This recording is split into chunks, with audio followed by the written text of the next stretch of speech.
Hello, I'm new to YouTube and I just wanted to pop on here and speak about something that has touched my life, and I'm sure it's probably touched many of yours as well, sadly. Yeah, what I'm talking about is a narcissist parent, living with one of those. It's very hard. Uh, Still to this day, I'm 54 years old and I struggle at times with memories and different things that pop up from the past, and learning to deal with those, talk myself through them.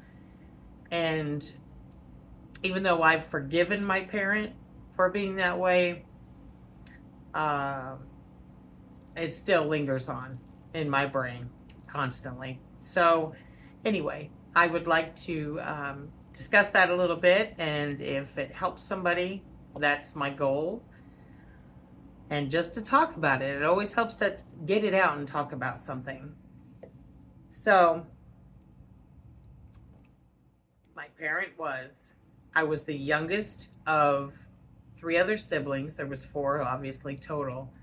Um, I was the youngest. I was technically an only child. My mother had three daughters prior to her marrying my dad and having me.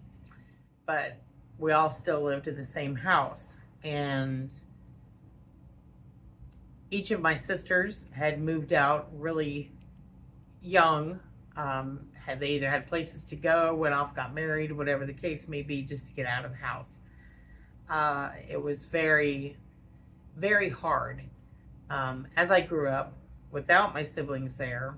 And my mom and dad divorced, and it was just mom and I. And that was extremely difficult. There was mind games were so terrible, terrible, terrible. Looking back now, the things that she had me do or say, there's no way now looking back I would have done it, had I known then what I know now, for sure. And also that I would not raise my child the way that I was raised. It taught me how not to be. So I did learn something from her. Taught me how not to be. Look at the positive side, right? So many things, many things have been very difficult to get past. They say God won't give you more than you can handle. I'm a firm believer because He doesn't let me remember everything all the time. I've blocked a lot out, and through the years, little things pop up. You hear a sound, you smell a smell, eat, whatever the case is, something will pop up and it will bring up a memory. And not always good, of course, but just like I can only remember one birthday, one out of my whole childhood. Excuse me. It was one where two of my siblings were able to, one was in college, one was working, and they came over to the house just to celebrate with me.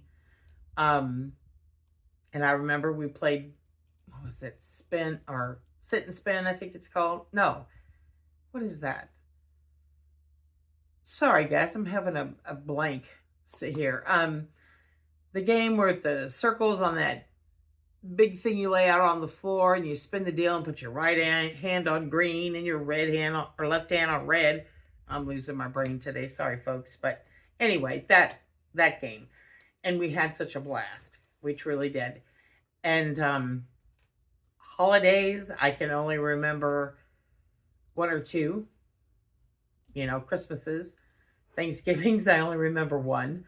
I mean, it's amazing how your brain will try to protect you, and it's sad that later on these things pop up, but you deal with them one at a time as you go. It's a lot easier than, like I said, having them all at one time in your face.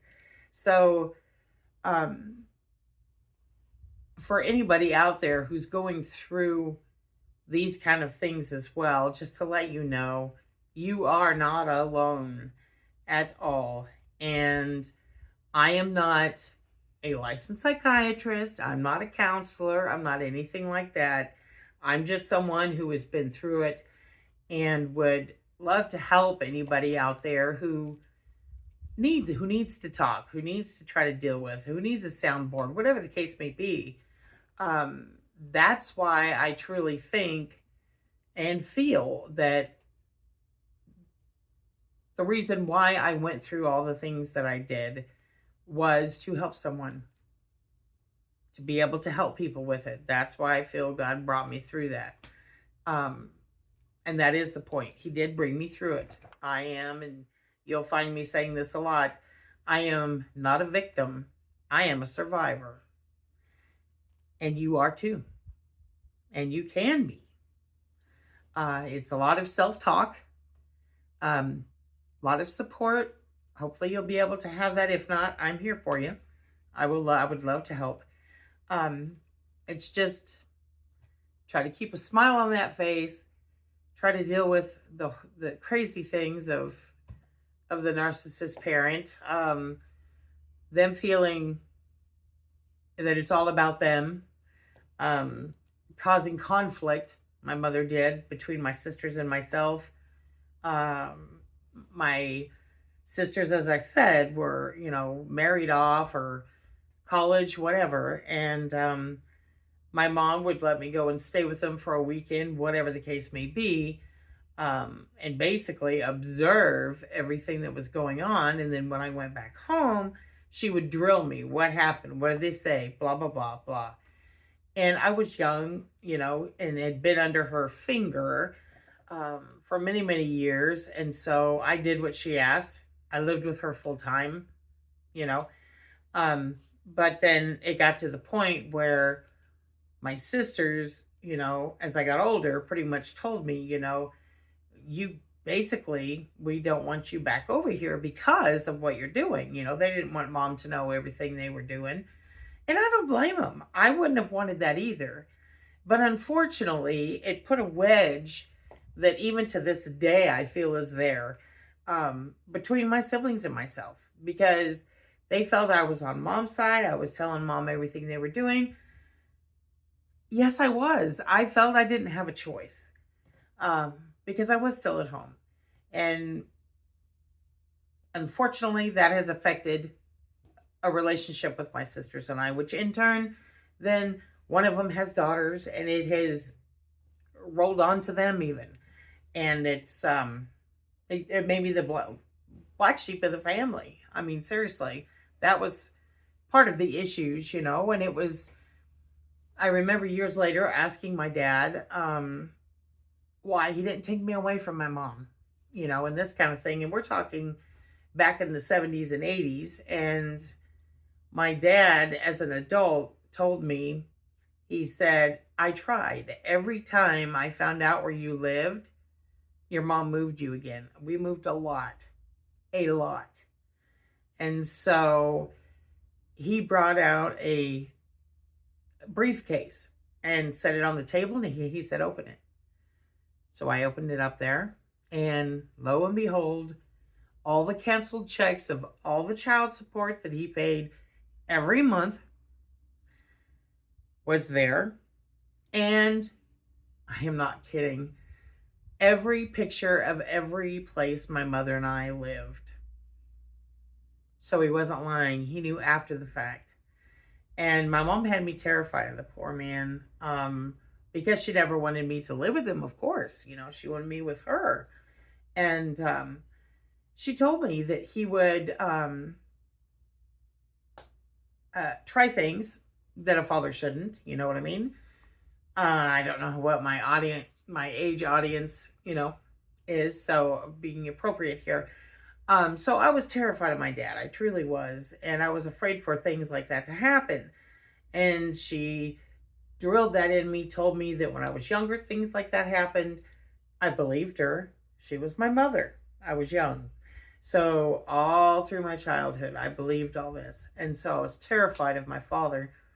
Um, I got kicked out at 16, and that was God's blessing. I didn't have a choice but to live with my father. That first few months was very scary, very difficult. And finally, I learned that my dad wasn't the person that my mother said that he was. I got really close with my dad. I just hate the fact that we weren't able to have that relationship while I was growing up. But you can't change that. We did end up having somewhat of a decent relationship after that. He passed away in 2017. Love you, Dad. Um, Rest in peace. So that was difficult, but the time that we did have, we had our ups and downs, but we tried to make the best of it. And the best compliment that my dad ever gave me was telling me and realizing when I told him stories about my childhood, he said to me, "You are an awesome person." He said, sorry, he said, "Someone who has gone through everything that you have would either be a drug addict by now or an alcoholic or dead." And he said, "You have managed to pull through, keep a smile on your face, not let it to where I went insane and, anything like that." And I'm very blessed. I'm very thankful that I was able to get with my dad again. My mom back in those days, they didn't know, what um, mental disorders and things like that were. She was never really diagnosed. Family members believe she, not narcissist, of course. They didn't know what else exactly mental illness that she did have. There was, everybody has their opinions, but we never knew for sure. And she was able to bounce in and out of different doctors, different things like that. It was never diagnosed at all. And she pushed my sisters away. She kicked me out, which was a blessing. And so sadly, she passed away in a living facility all by herself. None of us knew. She told him she didn't have any siblings or anything. And it was just by weird coincidence that we found out that she had passed, and things. And it wasn't, I'm sorry to say this, but it wasn't a sad time for me. It was more of,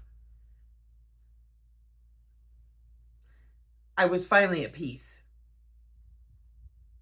when she passed. I was finally at peace. I was able to finally forgive her, learning that it was a mental illness of some sort and that without help, she couldn't control it. And so it was very difficult, but I knew I had to do something because I was continuously having nightmares that she was chasing me and that she would find me. Terrible nightmares. And after she passed,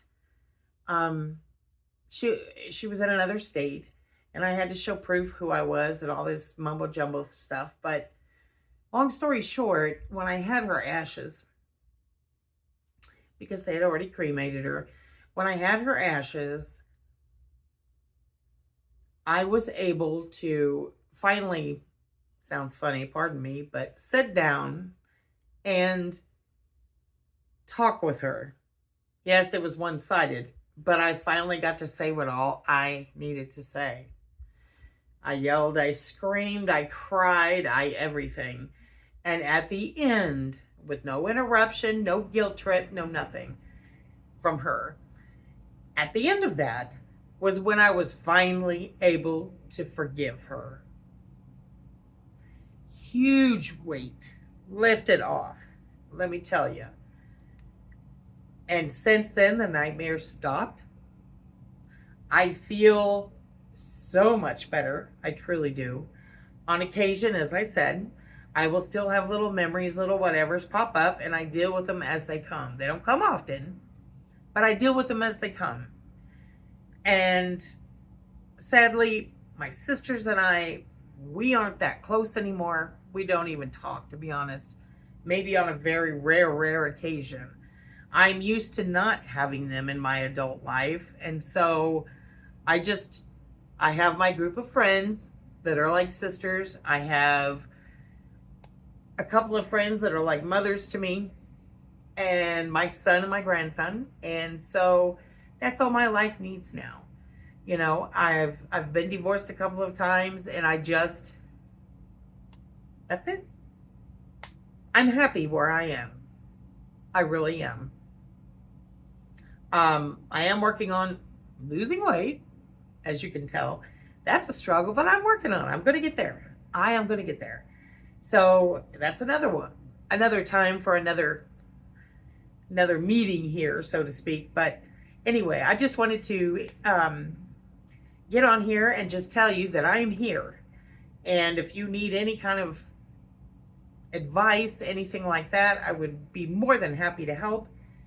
I truly hope you guys stick with me on this journey. This is helping me, besides hopefully helping somebody else to get this story out as well. Not looking for any sympathy, any handouts, nothing. My goal here is to discuss and talk about what it was I went through, and hopefully I can help somebody else who's going through the same thing or did go through the same thing. That's all. That's all. So I love you all out there. I hope you stick with me and watch my next video, and let's help America, shall we? Take care, guys.